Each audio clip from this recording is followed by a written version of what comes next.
All right, we back. Let's talk some Lions football. Make sure you hit that subscribe button, bell icon button, share the video. Appreciate the love, support. We're going to talk about Matt Patricia sticking with his new offensive line order.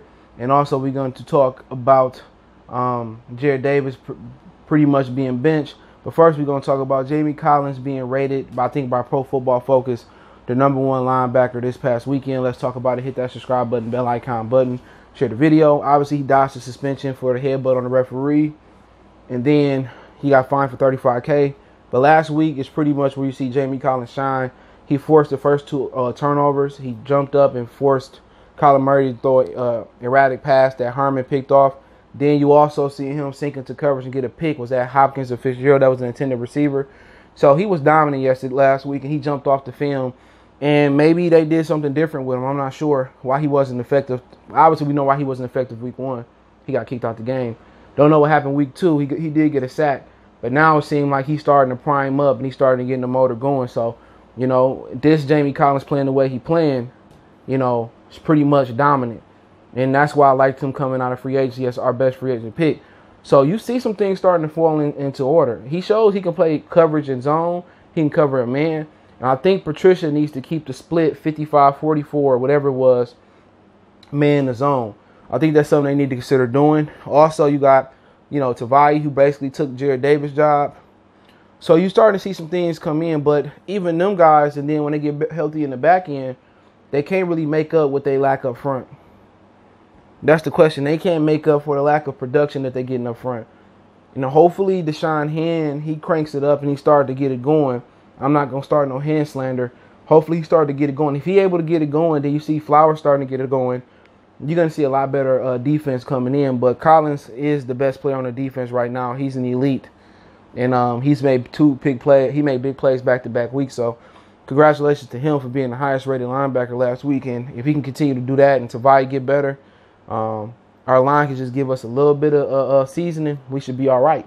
But to move on, Jarrad Davis only took 15 snaps and basically was benched. We got people saying why they don't put him as an edge rusher. For him to take that switch as an edge rusher, he would have to have pass rush moves. You can't throw him out there with a bull rush and nothing else. He has to develop maybe a spin, a rip and go. He has to, develop, he got to develop the hand play and all that type of stuff. He may not have the length to be a formidable edge rusher. And if he was a formidable edge rusher, they would have already made that decision, So it's more than, just rushing off the edge as the edge rusher.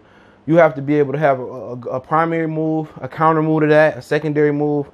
And I don't think it takes time to develop those hand moves, the hand combat and those rush moves. So, he can be a backup. It's a reason why they didn't pick up his 5th-year option. He did the body rehaul, where he dropped a lot of body fat, gained more muscle, and it's not helping. He's just not a good football player. He can't cover, he can't tackle. He's an athlete playing football. And now Tavai's getting in there, and it's really an upgrade. So I never understood why he was starting over Tavai to begin with. You pick this guy in the 2nd round, let him go out there and play. Davis go out there and play, he's going to make mistakes. He's as good as he's going to get right now in this system. Tavai go out there and make mistakes, he's going to get better and learn from him. So Jarrad Davis was pretty much benched, Sunday, and it wasn't no miracle that Collins played better and the defense played better when he was on the bench. Nice guy, come from a 2-parent household. Come from a good organization in Florida, but just not a good football player. Maybe the coaching, maybe a change of scenery will help him. But him and Teez Tabor been straight up busts out of the Florida Gator system. And I don't even think Teez Tabor in the league right now unless he on somebody's practice squad. But, that is what it is. But hopefully, for Davis, he ends up, pretty much figuring it out. And, we able to move on. But Matt Patricia is going to stick with his offensive line group now. And it's pretty much what I've been saying from day one, all right? How they started off this year without high tie is Decker from left to right, Decker the left tackle, Dell the left guard, center was Ragnow, Jonah Jackson run the right guard position, and pretty much it was supposed to be Big V at right tackle, okay? I said they should kick Jonah Jackson to the left, Big V on the right, and put Crosby on the right tackle, and that's exactly what they've done. So Crosby's done good enough to cement himself as a starting right tackle, and it's been about time. Crosby has been the Leadrian Waddle for us. He's been the guy that can plug in that left when the left tackle go down, play the right, play the guard position. He's the Swiss Army knife. But now he's basically he's been a contingent player at these positions. Now is he an opportunity to play full time at right tackle?